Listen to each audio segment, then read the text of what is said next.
Assalamualaikum warahmatullahi wabarakatuh. Innal hamdalillah nahmaduhu wa nasta'inuhu wa nastaghfiruh wa na'udzu billahi min shururi anfusina wa min sayyiati a'malina. Man yahdihillahu fala mudilla lahu wa man yudlil fala hadiya lahu. Asyhadu an la ilaha illallah wahdahu la syarika lah wa asyhadu anna Muhammadan abduhu wa rasuluh. Qala subhanaka la ilma lana illa ma 'allamtana innaka antas samiul alim.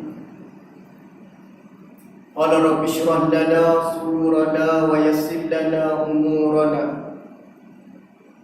Allahumma rabbana iftah bainana wa baina qaumina bil haqqi wa anta khairul fatihin. Allahumma arina haqqa haqqan warzuqna ittiba'ah wa arina al-batila batilan warzuqna ijtinabah. Allahumma salli ala sayyidina Muhammadin al-fatih lima ughliq wal khatimi lima sabaq nasiril haqqi bil haqqi wal hadi ila siratikal mustaqim wa ala alihi haqqa qadrihi wa miqdarihi al-azim. Amma ba'd.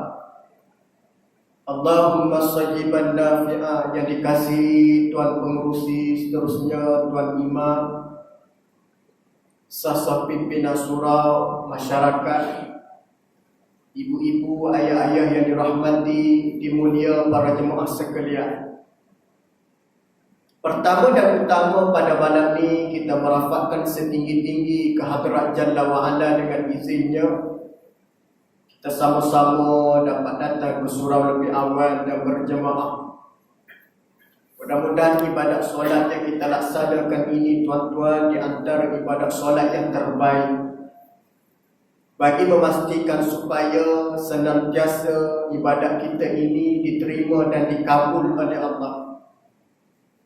Maka kita mengharapkan supaya Allah Subhanahu wa ta'ala beri kita kekuatan istiqamah untuk kita meneruskan sakit-baki kehidupan kita sebelum bertemu dengan Allah Subhanahu wa ta'ala dalam bentuk istiqamah, dalam bentuk berterusan. Dan mudah-mudahan kita akan dimatikan ataupun diakhirkan kehidupan kita dengan husnul khatimah insya-Allah.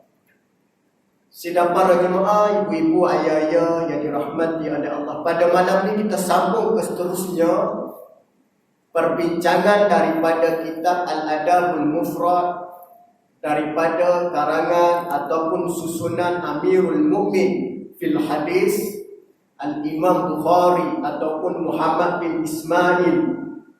Nama Imam Bukhari sebenarnya adalah Muhammad bin Ismail. Digelar nama Al-Bukhari kerana ambil nisbah nama Bukhara, tempat kelahiran beliau.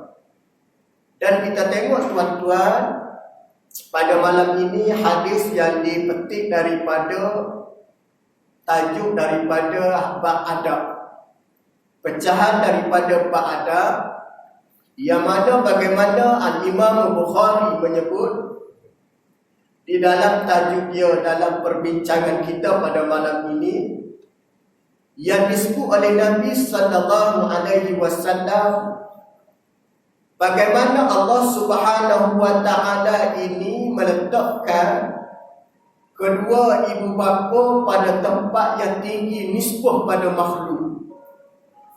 Pada makhluk, mak dan ayah diletakkan tempat paling tinggi. Tidak ada kemuliaan, tidak ada sesempurna melainkan ibu dan ayah nisbah pada makhluk selepas Nabi lah. Bagaimana hadis yang disebut daripada Sayyidina Umar radhiyallahu anhu ataupun Ibnu Umar, kana Rasulullah sallallahu alaihi wasallam An Abdullah bin Umar qala ridha rabbi fi ridal walidi wa sakhatu rabbi fi sakhatil walid atau kama qala Nabi. Daripada Sayyidina Abdullah bin Umar ataupun nama gelaran Ibnu Umar. Ada jumpa Ibnu Umar tu adalah anak pada Sayyidina Umar. Sayyidina Umar ni siapa dia? Adalah khalifah kedua selepas Sayyidina Abu Bakar As-Siddiq. Umar ni dia ada sejarah tertentu dan ada sejarah dia yang mana memberi ingatan kepada kita setelah Sayyidina Umar radhiyallahu anhu memeluk Islam. Dialah di antara manusia yang pertama menjatuhkan patung berhala yang berada di kampung pada ketika itu.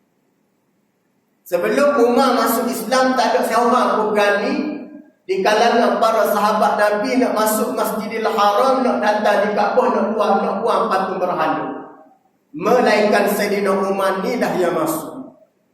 Kerana Rasulullah SAW di bumi Mekah tu tuan-tuan, kalau kita tengok, tidak ada syariat solat berjemaah lagi di Mekah. Berlaku syariat solat jemaah ni di Madinatul Munawwarah. Di Mekah ni tidak ada syariat macam mana kita ini lagi. Tu kalau kita tengok di Mekah zaman yang mana golongan Quraisy, golongan jahiliyah ataupun menentang Nabi sallallahu alaihi wasallam, dia membuat tentangan yang sehebat-hebatnya di bumi Mekah. Maka kalau kita tengok ada hikmah di sebalik Islamnya Umar. Ada suatu benda yang nak merubah landscape kehidupan masyarakat Quraisy di Mekah. Apa yang Umar buat? Maka Umar datang ke Masjidil Haram. Setelah Umar Islam, Umar lah yang membuangkan patung berhala bersama dengan Sayyidina Hamzah yang disebut sahabat Nabi sallallahu alaihi wasallam. Kalau kita tengok sahabat Nabi Sayyidina Umar ni tak ada kontroversi sangat pasal orang takut pada dia. Dia tegas dan mempunyai prinsip di dalam menampaikan dakwah. So, kalau kita tengok Umar ni tuan-tuan, dia bukan digeruni oleh manusia, syaitan bergerung pada Sayyidina Umar radhiyallahu anhu. Maknanya kalau syaitan takut, manusia lagi lah takut. Manusia ni kadang-kadang dia jadi kuat kerana bantuan syaitan terang. Dia jadi kuat, dia jadi belaga, dia jadi ganas, dia jadi emosional ni tuan-tuan kerana bantuan syaitan. Tengok. Tu kalau kita tengok Umar ni tuan-tuan, dia menjatuhkan Khalid ibn Al-Walid sebagai panglima perang, tak ada kontroversi. Kalau orang lain jatuhkan Khalid ibn Al-Walid, berkemungkinan orang mahu. Tapi pada Umar tidak mahu. Kalau Umar ni dia buat satu ucapan ataupun dia mengeluarkan pandangan, semua sahabat dia takut tegah dia. Baik, bagaimana kata Ibnu Umar, Abdullah bin Umar, beliau berkata, bagaimana kata Nabi, ridha rabbi fi ridal walid wa sakhatu rabbi fi sakhatil walid atau kama qala Nabi. Dua benda yang Nabi nak sampaikan daripada apa yang kita nak bincang pada malam ini. Antaranya kata Nabi, keredaan Tuhan, keredaan Allah itu yang mana dilihat keadaan reda ibu dan ayah. Bagaimana juga kemarahan, kebencian, kederhakaan seseorang itu kepada Allah, bagaimana dengan hubungan dengan yang disebut ibu dan bapa. Baik tuan-tuan, di dalam hadis ini kalimah yang kita kena faham adalah kalimah reda. Ataupun kalimah reda ini kalimah dimelayukan. Di bahasa Arab dia panggil rida, kita panggil reda. Sama. Banyak kalimah yang mana dimelayukan daripada kalimah Arab. Ada solat. Solat ada setengah orang dia tak nak bunuh sembahyang tuan-tuan. Ada satu kuliah di satu tempat ada kuliah di Pandan Indah. Lepas ada kuliah, ada dapat satu memo. Tuan pengurusi. Dia kata, ustaz jangan baca lagi. Ustaz baca di rumah ataupun baca esok hari. Kita ni kalau dapat memo ni tuan-tuan, ustaz dapat memo ni tak sedar dulu. Belum tak kata nak buka. Dia kata apa dia? Minta bagusnya tuan-tuan. Bagi salam, mohon apa dia kata? Mohon maaf jika terkasar dengan tulisan yang saya bagi pada ustaz. Jadi kata apa? Jika semoleknya kalau boleh jangan guna kalimah sembahyang. Dia kata kalimah sembahyang ni dia dapat satu etika, dia dapat satu fakta, seolah-olah menyerupai dengan agama lain. Itu pandangan dia. Nampak? Jadi kita tak nak orang agama lain berprasangka kita ikut dia. Kita guna kalimah sembahyang, kita nak ikut kalimah dia. Kita solat. Mungkin itu pandangan dia.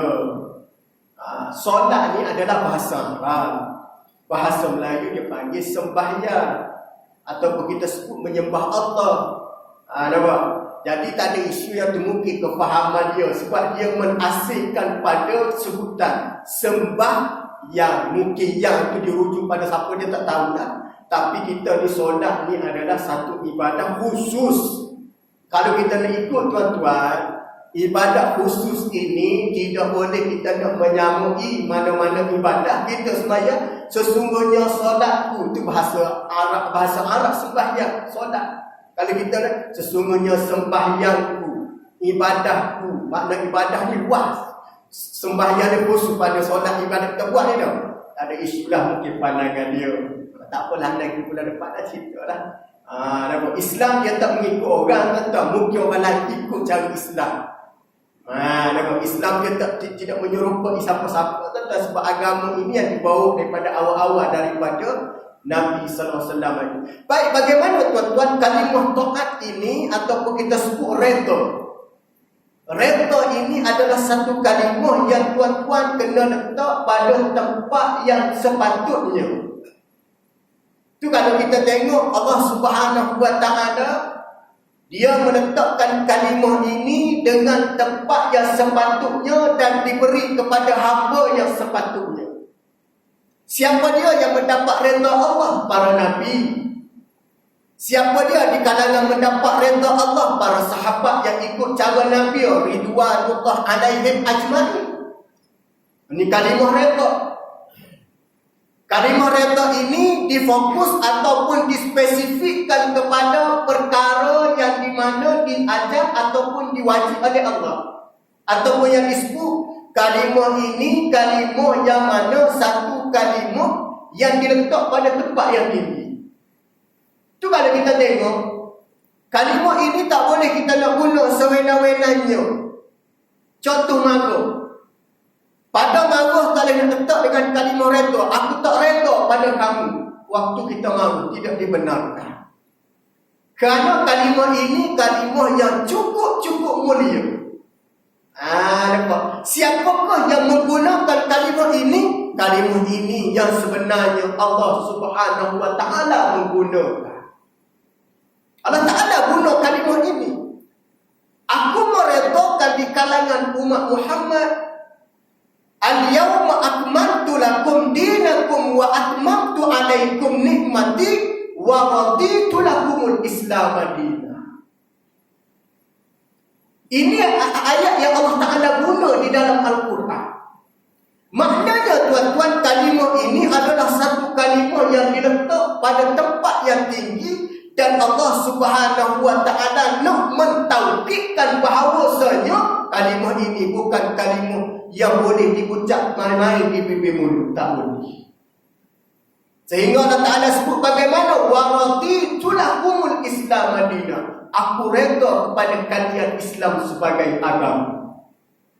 Maka di dalam ayat ini Nabi menyebut ridha Rabb, keredaan Tuhan ataupun Allah, fi ridwan wali, tertakluk pada keredaan ibu dan ayah. Macam mana kita nak fahami? Allah Ta'ala redha dengan syarat mu'ayyah redha. Baik. Di sana ada beberapa pecahan yang perlu difahami untuk kita memahami hadis yang disebut oleh Nabi SAW. Baik. Keredaan Allah yang pertama yang mengikut keredaan mu'ayyah. Di sana kita kena lihat. Mak ayah tadi menyuruh ke arah benda yang macam mana? Jika mak ayah menyuruh kepada perkara yang tidak membawa kepada kederhakaan pada Allah, kederhakaan kepada Nabi, kepada perkara bercanggah dengan syariat, maka keredaan Allah berada pada keredaan mak ayah. Tak kena faham dulu situ. Jika ibu dan ayah tidak bercanggah dengan Allah, tidak bercanggah dengan Nabi, tidak bercanggah dengan syariat, maka di situ Allah Ta'ala melihat betapa ibu ini ataupun keredaannya diambil kira oleh Allah Subhanahu Wa Ta'ala. Pertama. Baik. Yang kedua, bagaimana Allah Subhanahu Wa Ta'ala mereda ataupun yang disebut tidak meredakan? Apabila sebut reda, lawannya tidak reda. Baik. Keredaan yang mana tidak diredakan oleh Allah, tidak diizinkan oleh Allah, tidak dibenarkan oleh Allah, antaranya adalah ibu yang mana menyuruh kepada maksiat pada Allah, Nabi dan syariat. Yang ini Allah Ta'ala tak tengok pada keredaan mereka. Seperti mana yang berlaku kepada rasul-rasul para anbiya sebelum ini. Kalau nak ikut di kalangan mereka, ikutlah agama nenek moyang mereka ataupun agama kelahiran mereka. Kalau mereka lahir daripada agama selain Islam, boleh ikut agama Islam kalau nenek ataupun ibu mereka. Tapi tidak diajar oleh Allah. Maka pada masa itu Allah tidak melihat pada keredaan mak dan ayah. Tetapi walaupun tidak melihat keredaan, di sana ada benda yang kita kena faham. Apa dia? Ketaatan.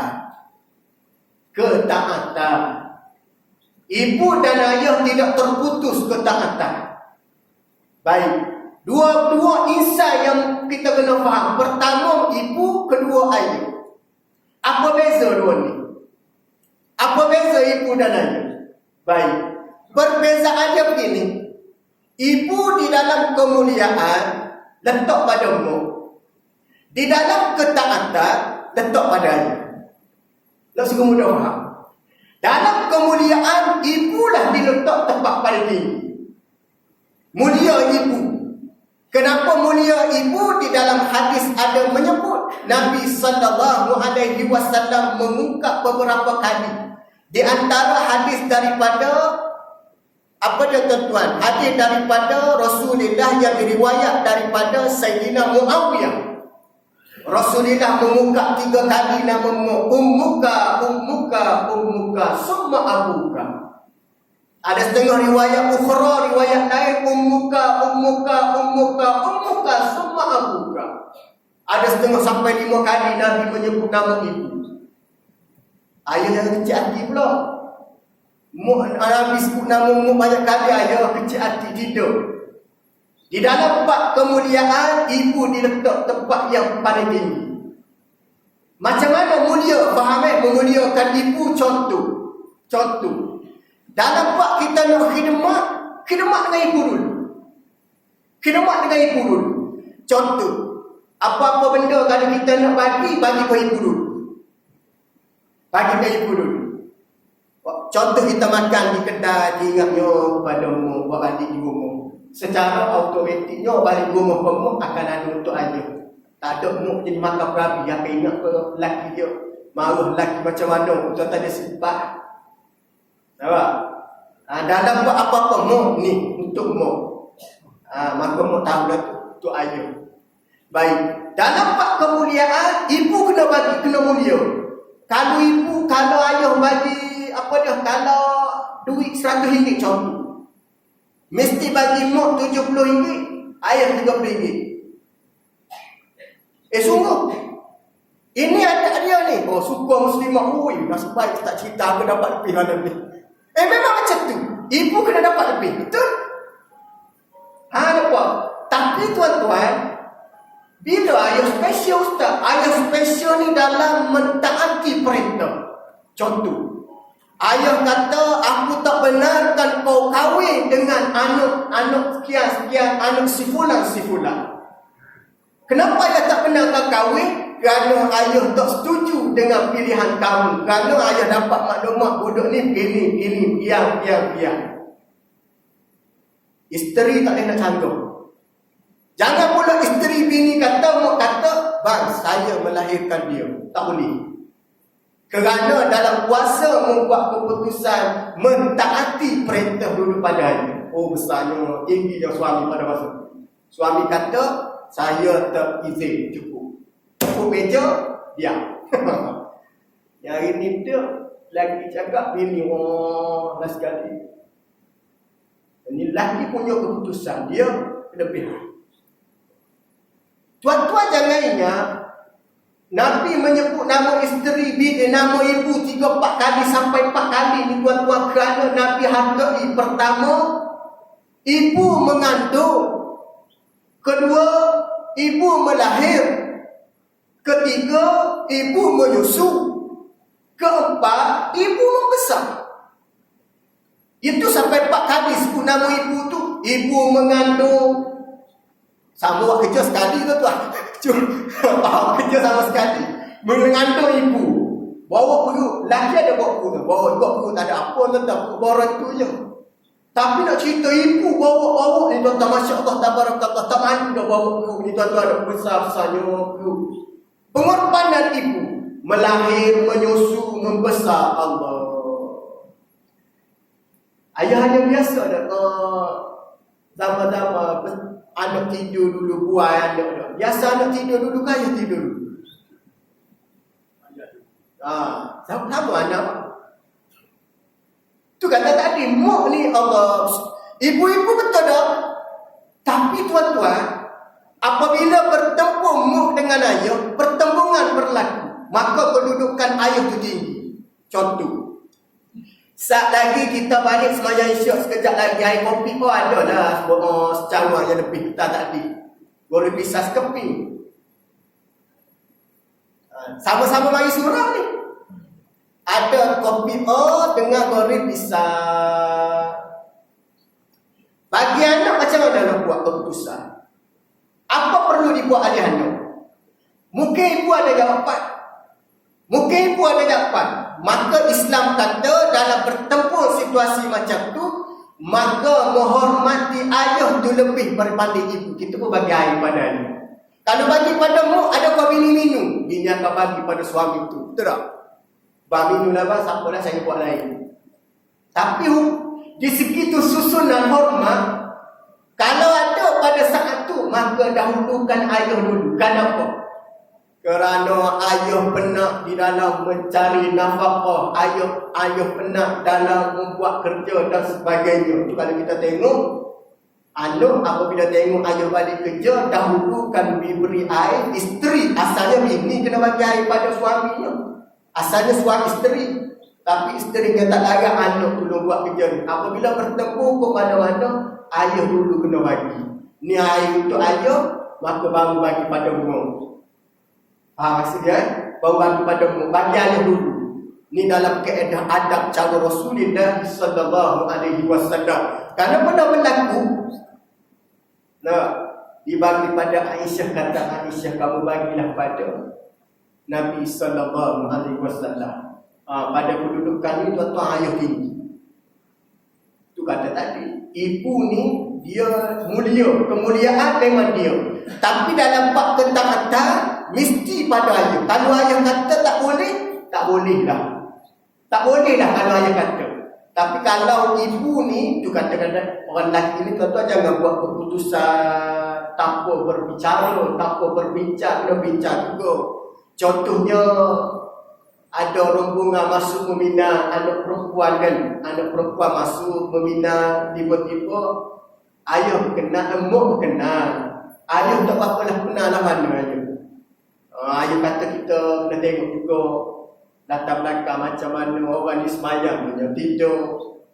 Kadang-kadang mak ni dia tengok mari kereta besar, mari kereta besar, pakaian nampak emas sikit. Oh hebat, menantu aku bakal menantu. Nipu. Ayah tak dia tengok juga, tengok atas bawah. Ini macam mana ni punya orang nak kahwin dengan anak perempuan ni, nak serahkan amanah ni tuan-tuan. Nak serahkan amanah kepada menantu lelaki dia kena tengok. Ayah kena buat keputusan yang tepat.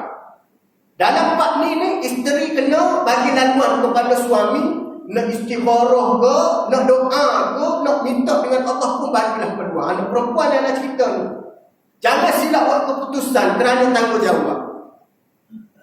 Minta tolong dengan Allah. Tu apabila kita nak dapatkan seorang bakal menantu ni tuan-tuan, seorang ayah wali dia panggil. Apa makna wali? Tempat pengatur harap, tempat perlindungan.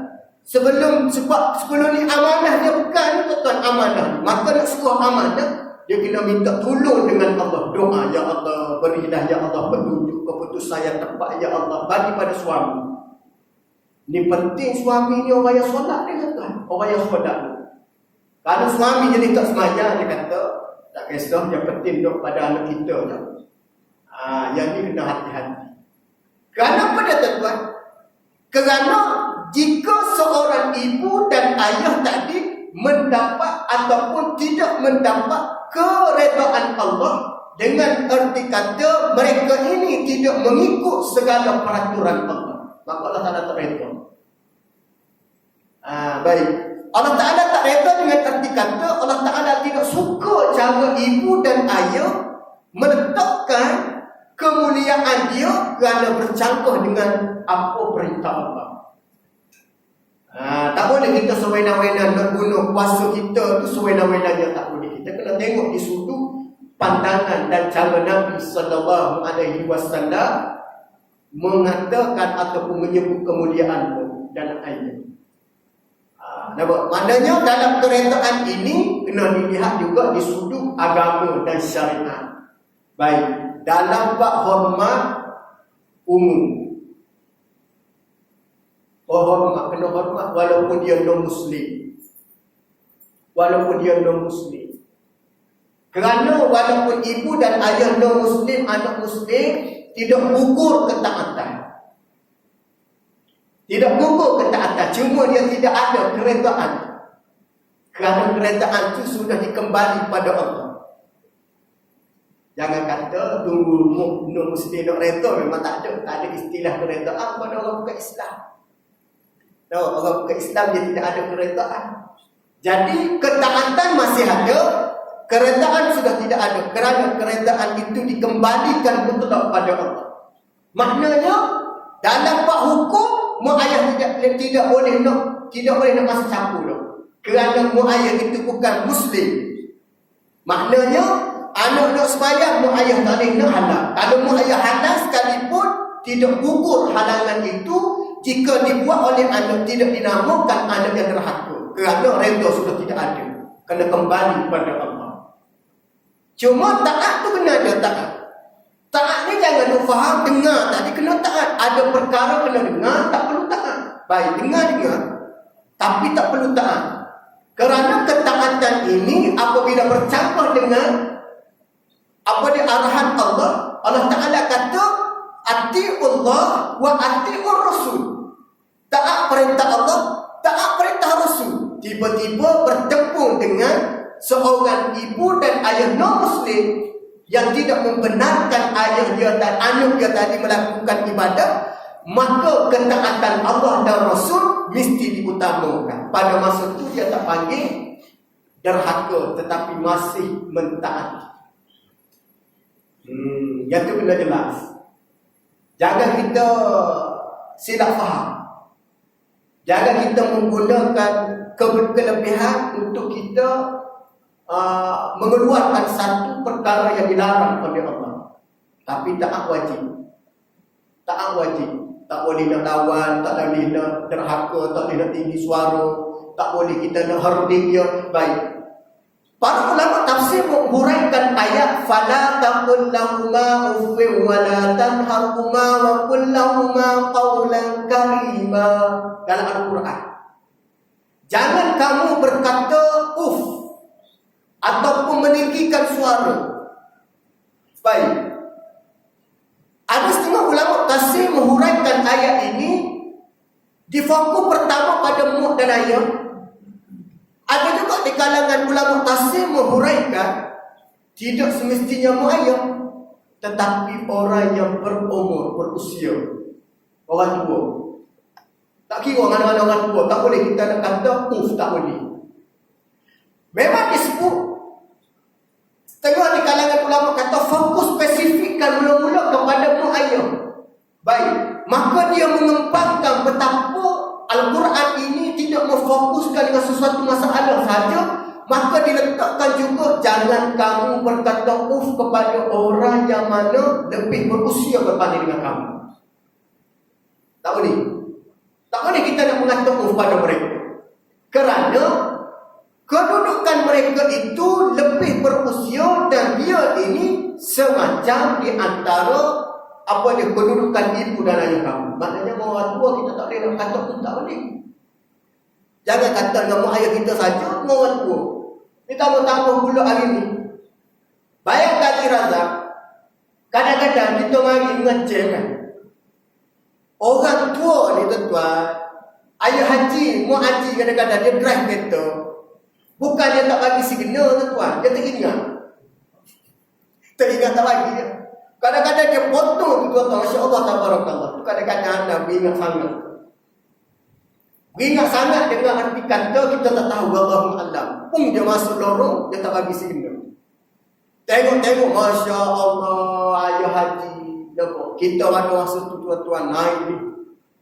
Naik dia punya mahu dia tuan. Kita pun pokok cermin kereta kita sambut. Woi. Tak peti basah apa waktu macam. Ini namanya salah satu daripada anak yang tidak berakhlak. Ustaz ada, itu bukan mak ayah dia tu. Memang kerana Islam meletakkan orang tua tadi pada tempat yang paling tinggi. Tak kira lah tuan sama ada mak ayah kita lah lebih lagi. Orang berusia tak boleh tuan. Habis tu ustaz dia silap. Okey, silap dia ada kaedah nak tegur dia. Sehingga bagaimana tuan ingat kan? Siapa-siapa yang kehilangan orang tua, kematian ibu dan ayah, siapakah mereka untuk memuliakan? Kata Nabi SAW, kamu carilah siapa yang mana pernah berkawan dengan mak ayah kamu. Itu hari ni kalau siapa-siapa dia mak ayah tak ada di kampung, janganlah kita kata tak payah balik kampung lah. Tak payahlah pasal apa mak ayah tak ada dah. Sekarang ni kita kena tanya, kawan mak ayah kita ada lagi ke tak? Pasti ada tak? Pasti ada kawan mak ayah kita.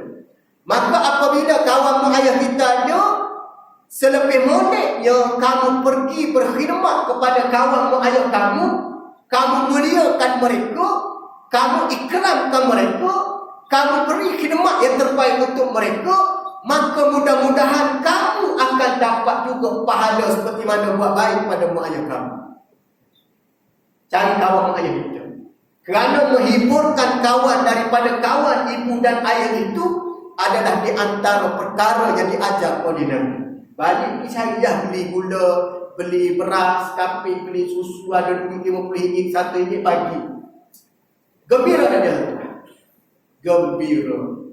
Maka kita mengembirakan kawan kepada ayah dan mak kita, maka kita dapat kegembiraan akan digembirakan pada suatu hari nanti oleh Allah Subhanahu wa taala.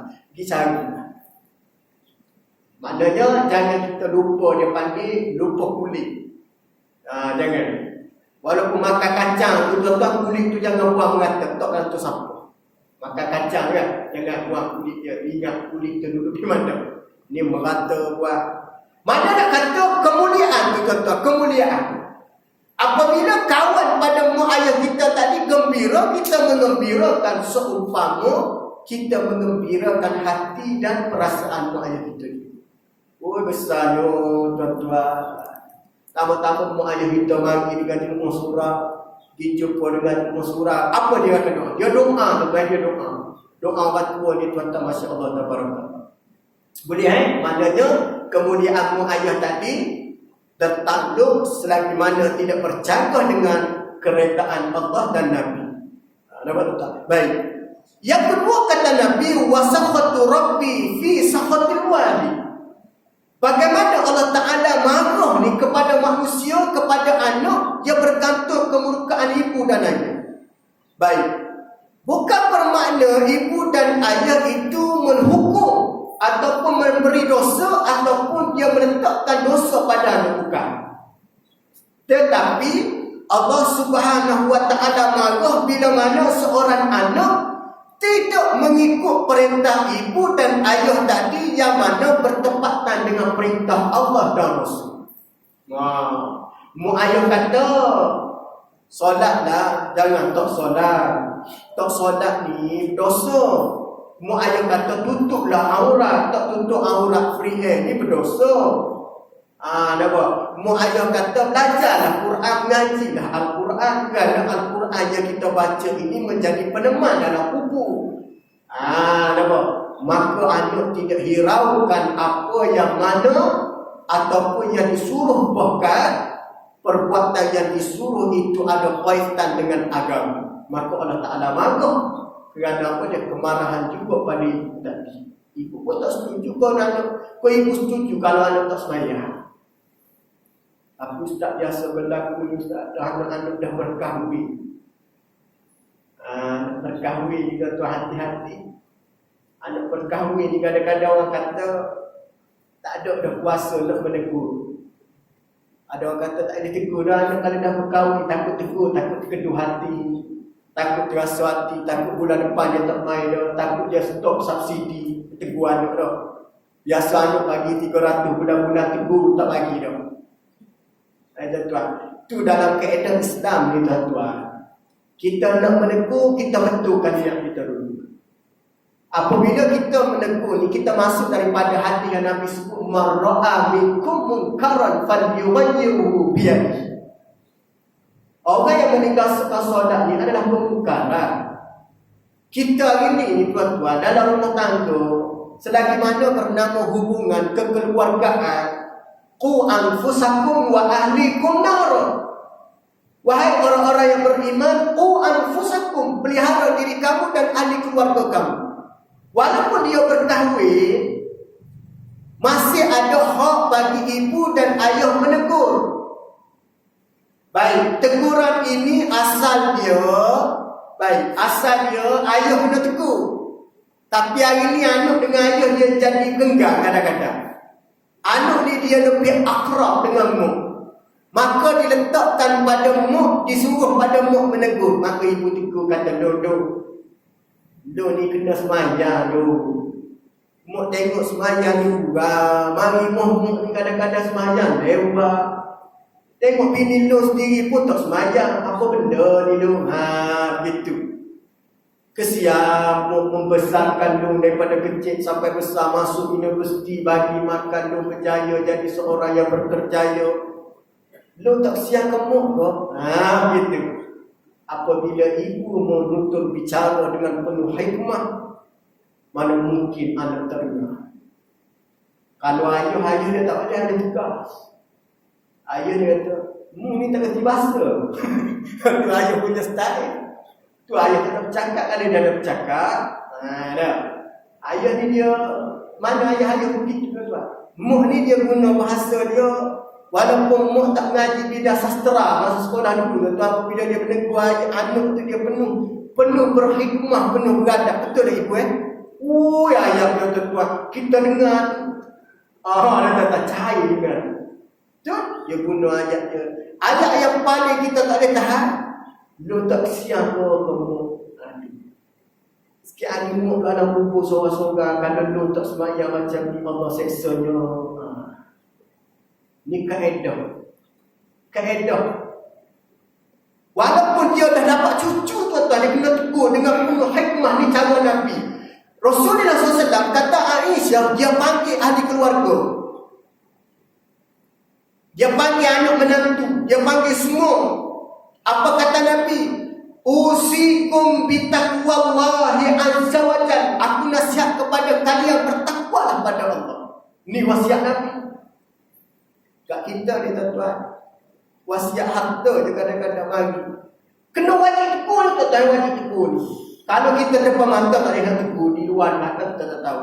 Kuasa ibu ni adalah satu keupayaan yang boleh merubah kehidupan seorang ibu kena tegur. Ayah mungkin tak boleh tuan. Mana-mana tengok tak boleh. Kita sendiri tak boleh tuan. Sampai satu masa tak pandai kita nak cakap. Tapi ibu dia guna dengan kesopanan, kelembutan dia punya perkataan dia kerana dia melahirkan anak. Dia punya aura, dia punya perasaan dia tu lebih dekat. Maka ibu menegur, tanggungjawab. Sungguh tuan-tuan, yang anak paling takut tuan-tuan, bawa anak menantu yang tak solat duduk di dalam rumah. Masya Allah, tabarakallah ibu. Anak menantu tak solat duduk dalam rumah kita. Masya Allah, tabarakallah. Apabila kita tidak menyuruh, seolah-olah kita menyokong perbuatan yang tidak solat tadi duduk di dalam rumah kita. Kalau kita tengok, Nabi mengisytiharkan, Nabi murka kepada sebuah rumah yang tidak mendirikan solat. Sehingga bagaimana kemurkaan itu yang disebut seburuk-buruk kejahatan. Bila mana ahli keluarga di dalam rumah yang tidak mendirikan solat. Siapa nak tegur? Ibu. Mungkin pada asalnya ayah, tapi pada dunia ini kedudukan ayah tak ada keupayaan. Maka diberi pada ibu, tak ada masalah. Ibu tegur. Dengan pertama teguhkan kepada tuan-tuan, tuan-tuan sabit dengan dua ayat. Ayat yang pertama daripada Quran, "Qu anfusakum wa ahlikum nar." Satu benda. Daripada hadis Nabi, bagaimana Nabi sebut? "Wa'mur ahlaka bis-shalah." Bagaimana suruh ahli keluarga kamu sembahyang. Tapi Nabi sebut wastabir 'alaiha, banyak sabar. Berlaku tak tanda menantu punya macam ni? Tu orang dulu kata, menantu ni 3 hari je, menantu hari keempat jadi hantu. Tu kata nak jaga hati mak ayah tu. Bahaya dia tak? Menyebabkan dia terasa, menyebabkan kita tak jaga hati dia. Tak solat Allah, Rabbi, kesal tuan-tuan. Tapi nak macam mana tuan-tuan, dunia ini dah. Tapi masih ada keupayaan. Bagaimana disebut juga, seorang ibu dia melayani kerenah menantu seperti mana anak sendiri. Itu lebih baik. Tegur. Contoh tak ditegur anak tak dengar. Mungkin anak tak mampu nak bagi tahu. Maka ibu sendiri menegur menantu perempuan. Tak ada masalah, tunggu berhikmah. Nampak? Kalau tak ada keupayaan juga, mungkin boleh guna orang yang berupaya. Kerana peningat, bila mana mu ayah tak reda, bagi anak yang tidak mendapat keredaan mu ayah pada ketaatan, maka jangan harap ketaatan Allah atau reda Allah nak dapat. Mudah-mudahan kita bagi lalu azab, kita buat penuh insya-Allah. Baik, kita sambung sekali insya-Allah tuan-tuan. Baik. Bagaimana yang disebut dengan perkataan sakhatu rabbi, kemurkaan, kemarahan, yang disebut dengan berlawan dengan keredaan. Yang mana tergantung ataupun dilihat bagaimana murka ataupun tidak seorang ibu dan ayah kepada anak. Di sana bagaimana kita melihat Al-Imam Al-Ghazali rahimahumullah, dia ada menyebut, apa kata Al-Imam Al-Ghazali di dalam dia ataupun menghuraikan hadis Nabi sallallahu alaihi wasallam dalam yang disebut dengan ridha Rabbi, ridha walid, wa sakhatu Rabbi, sakhatu walid. Bagaimana kata Al-Imam Al-Ghazali ada menyebut termasuk daripada adab anak kepada ibu bapa dengan erti kata pertama. Ini kata Imam Ghazali, kena dengar melalui akwal, perkataan. Apabila mu ayah menegur dengan perkataan, dia kena dengar. Baik.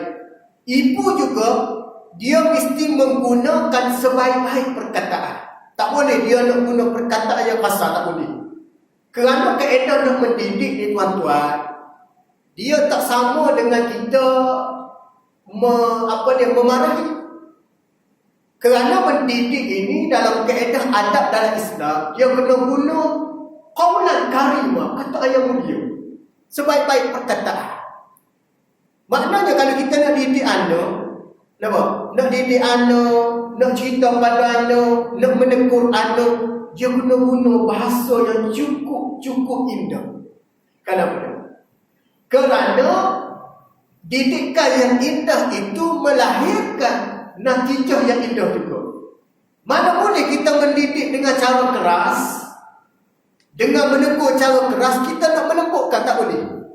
Jadi kalau kita tengok, Nabi mentarbiyah, mendidik golongan Quraisy, golongan orang-orang yang menentang Nabi, golongan zaman jahiliyah. Nabi mendekatinya penuh hikmah. Nabi tidak pergi dengan cara menerkam seperti mana serigala, tidak. Nabi pergi dengan menggunakan langkah yang mana penuh strategi dan hikmah. Contoh, Nabi mendatangi kepada kumpulan yang mana menghina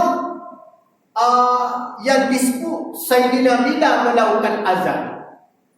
Nabi mendatangi kepada kabilah Quraisy yang datang di Madinah dengan penuh hikmah. Nabi mendekati, walau Umar dan para sahabat nak menerkam golongan yang menghina azan Bilal dengan menggunakan pedang, kata Umar.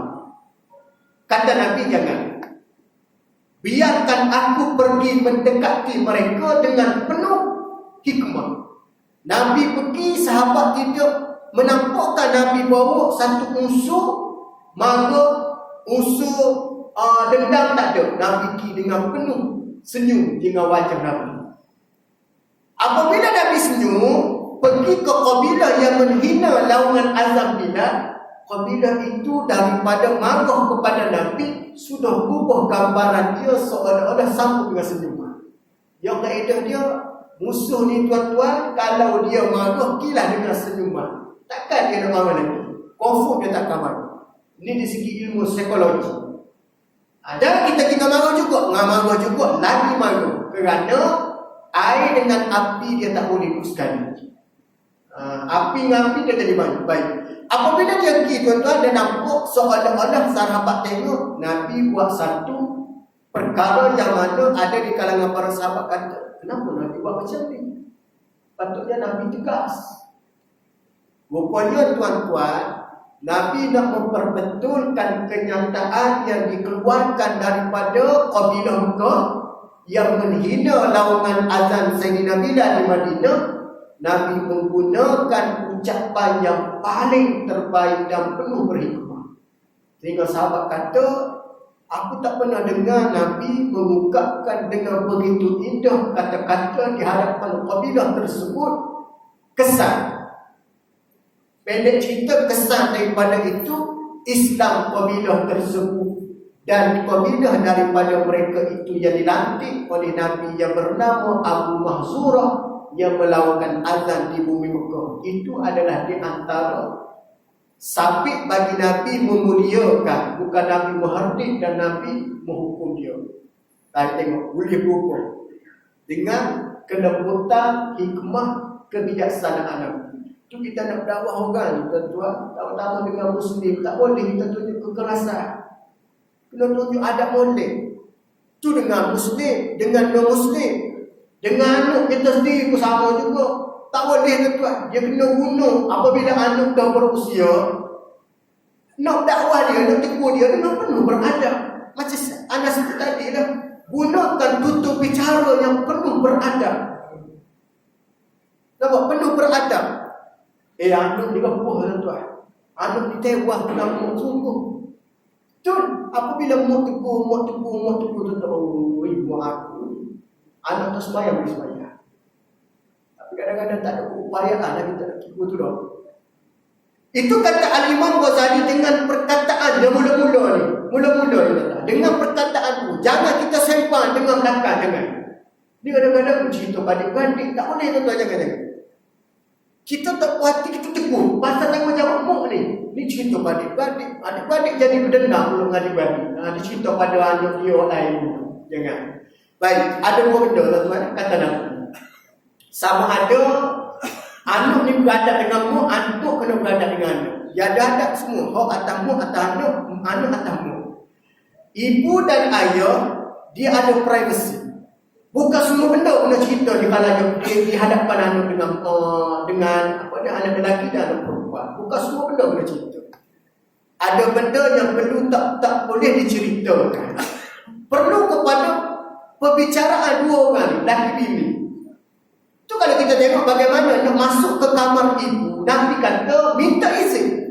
Apa makna dia? Kemungkinan ibu dan ayah sedang berbincang dalam bilik tadi, maka minta izin. Begitu juga anak, lagi kena jaga adab pertama. Anak tak mampu nak buat baik kepada mak, jangan cerita, mak, saya tak mampu nak bagi duit bulan-bulan ke mak balik ni.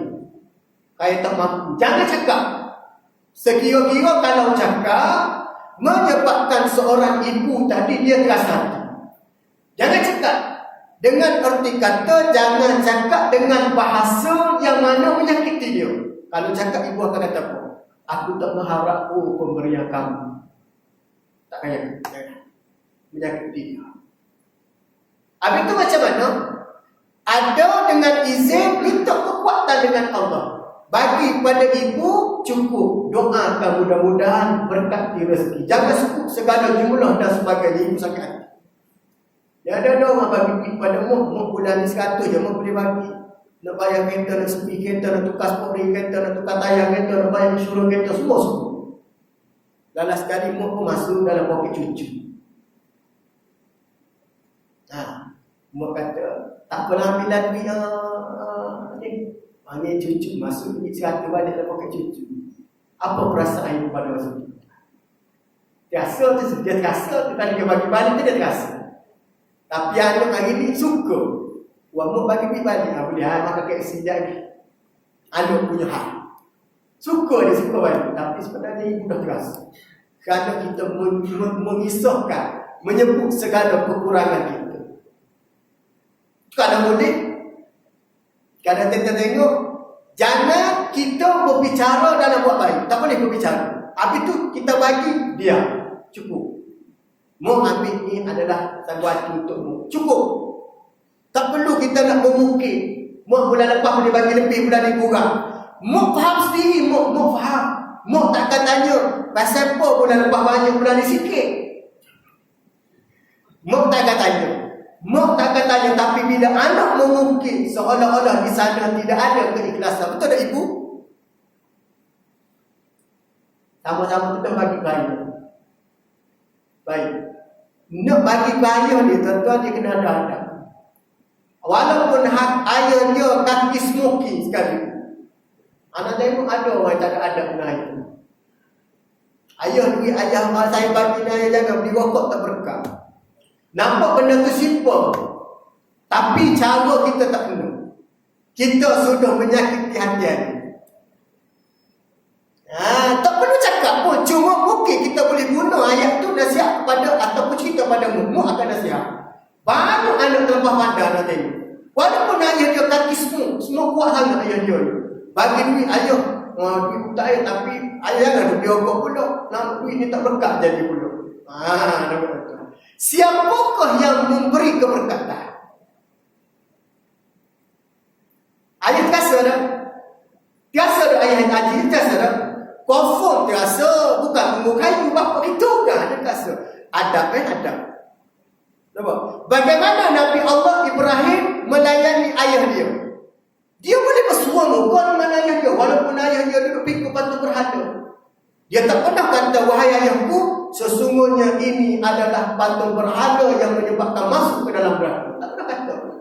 Kerana Ibrahim mendekati ayah dia dengan penuh hikmah. Mungkin kita boleh cerita pada mak tu kena siap kaya. Kuranglah mak tadi ramai orang yang mak sakit jantung semua. Cerita pada mak. Ramai orang mati seorang. Walaupun ayah kata kawan dia seorang dekat 1 tahun tak mati-mati. Mungkin. Cerita pada mak lebih dekat lagi. Islam nikah tak boleh, kau nikah dah haram keluar fatwa ni. Jangan cerita depan aja. Cerita depan mak. Kerana anak mesti ada dia bagi adab tata susila dengan ayah. Itu anak kata tadi. Walaupun nampak ayah ni simple je, bergurau pun kena ada. Dia kata anak ni dia celupa pun. Ayah kalau pergi berjalan tak ingat rumah dah. Ada macam ni kata. Nampak sangat anak ni tak belajar dah. Yang nak menegur suami bukan anak, isteri. Isteri mu kita je boleh tegur. Kita boleh cerita pada mu, nasihatlah kaya mu. Pergi surau, jangan balik lewat-lewat sangat. Lepas pergi surau, risau dia tengok ada. Dia kalau duduk lepok kedai mamak pukul 10 11 pun nak balik. Kita risau, takut-takut. Nampak? Kalau kita tegur sendiri, kaedah kita tegur tadi tak kena cara. Kita ni orang lelaki sama lelaki ni kadang-kadang dia ada ego tuan. Kita tak minta maaf. Ayah dia terasa. Tu apabila tengok kesan dia bila? Kesan dia selepas isteri mati, lepas mak kita mati, anak dengan ayah dia makin jauh. Penuh dia terasa hati. Ini berlaku. Tu kalau anak dia hormat pada ayah, dia malu pada ayah dia, apabila ketiadaanmu dia akan rapat dengan ayah dia. Tapi kalau anak dah pernah ataupun ayah pernah mati hati dengan dia, kok mana-mana tuan-tuan orang lelaki, mungkin ada benda yang dia rasa tak puas hati. Kata tadi yang nak menegur suami adalah isteri, bukan anak. Anak tegur cukup-cukup, bahaya. Kadang-kadang dia menimbulkan kemarahan ayah. Aku makan garam pada kamu nak tegur. Itu kalau ayah pandai bagai. Aku besarkan kamu, cari nafkah kamu nak tegur. Cuma ayah hari ini dia ada peringkat-peringkat dia. Kalau anak kedudukannya tinggi, high level, mungkin boleh tegur dengan berhikmah. Tapi kalau anak setakat bawah-bawah gini tak nak tegur. Dia kata, alah kau hidup macam tu nak tegur aku. Ada juga. Ini bahaya. Ada beberapa perkara yang perlu diambil kira. Jadi langkah pertama, pada waktu usia, pada waktu keupayaanmu boleh menegur, maka berilah keupayaan, berilah tanggungjawab itu kepada isteri untuk menegur suami. Kerana di sana ada adab antara anak dan ayah. Kecuali mak kita tak mampu dah. Memang mak kita memang duduk terlentang dah atas tikar dan atas kaki dan sebagainya. Maka bagaimana yang disebut keupayaan ataupun disandarkan pada anak untuk menegur segala kesilapan, tapi dengan cara berhikmah. Kalau tak boleh, maka kata Nabi sallallahu alaihi wasallam, kamu carilah summal aqrab fal aqrab. Siapa dia paling dekat dengannya kamu? Adik-beradik, saudara ataupun siapa-siapa dia. Kalau dengan mak, summal aqrab fal aqrab, kata Nabi, carilah orang yang kedudukan seperti mana bapa, saudara dan seterusnya untuk menegur. Ini cara beradab. Jom bapa saudara, pak su boleh tegur tu ayah ni. Tegur apa? Puas sangat dia pergi semayang mana jemaah sekarang ni lepas PKP. Masa PKP dulu rajin pergi. Lepas PKP ni dia tak apa nak pergi dah mana masjid ni. Pak Su boleh tegur pun. InsyaAllah nanti Pak Su tegur. Dia ada takut gitu dah. Dia kata dengan risau tak rapat lah. Kita nak rapat tuan-tuan, tapi macam mana tak ada rapat dah. Tak ada orang tak nak rapat. Mana tegur dia biar hikmah orang yang dia rasa lebih hampir. Ramai yang berlaku hari ini dengan sebab tidak ada mak dan ayah terasa. Apabila mak ayah terasa tuan-tuan, menyebabkan beberapa perkara yang kita akan dapat. Pertama, berkat hidup. Kedua, amalan kita tadi dalam keadaan amalan tergantung dengan beberapa perkara yang ada masalah dengan mak. Yang ketiga, segala urusan kita buat tadi selalunya ada yang disebut juga di sana, orang panggil apa, susah payah. Kerana dengan sebab mak ayah sakit hati dengan kita ataupun tak dapat redha daripada mak ayah. Ini kedudukan yang Nabi letak.